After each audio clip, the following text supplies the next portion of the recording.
මේ ළඟදී රෑ 12ට එක දුවෙක් යනවා ගෙදරින් පැනලා. එයාගේ ආදරවන්තයා හොයාගෙන යන්නේ. තාත්තගේ ආදරේ මදි වුණා. මේ පහුවෙනිදා උදේ පාන්දර තාත්තා හැමදාම වගේ තේකත් අරගෙන යනවා දුවගේ කාමරයට. මේ කියලා බලනකොට මේ දුව කාමරේ නේ. මේ තාත්තට තේක හැලි අර ගේ වටේම දිව්වා මගේ දුවේ කියලා කෑ ගගහ. නමුත් දුව ගෙදර නැහැ. මේ දුව යන්නේ පැනලා යන්නේ අර පිරිමිළමයා ගෙදරට. ඒ පිරිමිළමයා ගෙදර අම්මයි තාත්තයි කැමති වුණාද? මේ දුවට අවුරුදු 1කමාරක් බැන්න. ඒ අම්මයි තාත්තයි අවුරුදු 1කමාරක් මොනවා කියලාද වෙන්නේ?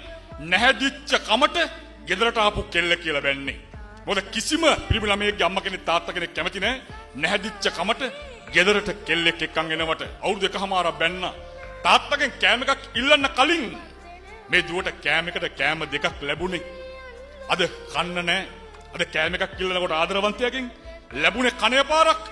අවුරුදු 1කමාරක් ගත වෙනකොට පුංචි දරුවෙකුත් හම්බ වෙලා. ඒ පුංචි දරුවට දෙන්න අද කිරිනේ. කිරි පැකට්ටක් ගන්න සල්ලි නෑ. මතක් වෙනවා තාත්තා එකින් එකට කිරි පැකට් ගෙනල්ලා දුන්න විදිහ මේ දුවට. මට මතක් කියලා ගන්න ඔයා ගෙදරට කෝල් එකක්. මේ කෝල් එක ආන්සර් කරන්නේ තාත්තා. මේ තාත්තා හැබැයි වචනයක්වත් කතා කරන්නේ නැහැ. මේ දුව අඬන සද්දය අහගෙන ඉන්නවා. අහගෙන ඉඳලා ඒ තාත්තා ෆෝන් එක කට් කරලා දැම්මා. උදේ පැය 3-4ක් යනකොට අර ගෙදර මිදුලේ ඇවිල්ලා වාහනයක් නවත්තන සද්දේ මේ දුවට ඇහුණා.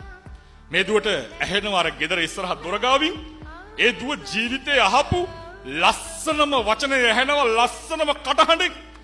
ඒ තමයි තාත්තා කෑ ගහනවා ඇහෙනවා. දෝණී කියලා, මගේ දෝණී කියලා ගේ ඉස්සරහ දොර ගාව ඉඳගෙන අර චූටි දරුවා තුල්ලු කරගෙන දුවල ඇවිල්ලා දොර අරිනකොට අම්මයි තාත්තයි දොර ගාව හිටගෙන අර චූටි දරුවව අම්මා වඩා ගන්නකොට පුතේ අච්චර ලොකු දුවව තාත්තා වඩාගත්තේ හරහට. තාත්තා වඩාගෙන කිව්වේ පුතේ උඹ මට තාමත් බරක් නෙවෙයි කියලා. මං ඔබට හෙටත් කිරි පැකට් එක ගෙනල්ලා දෙන්නම් දුවේ කියලා.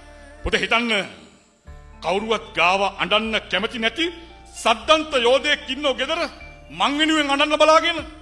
අද දුවලා ගෙදරින් පැනලා ගියාම පුතේ තාත්තලා පොලිසියට ඇවිල්ලා පිස්සු වල්ලෝ වගේ දුවන්නේ.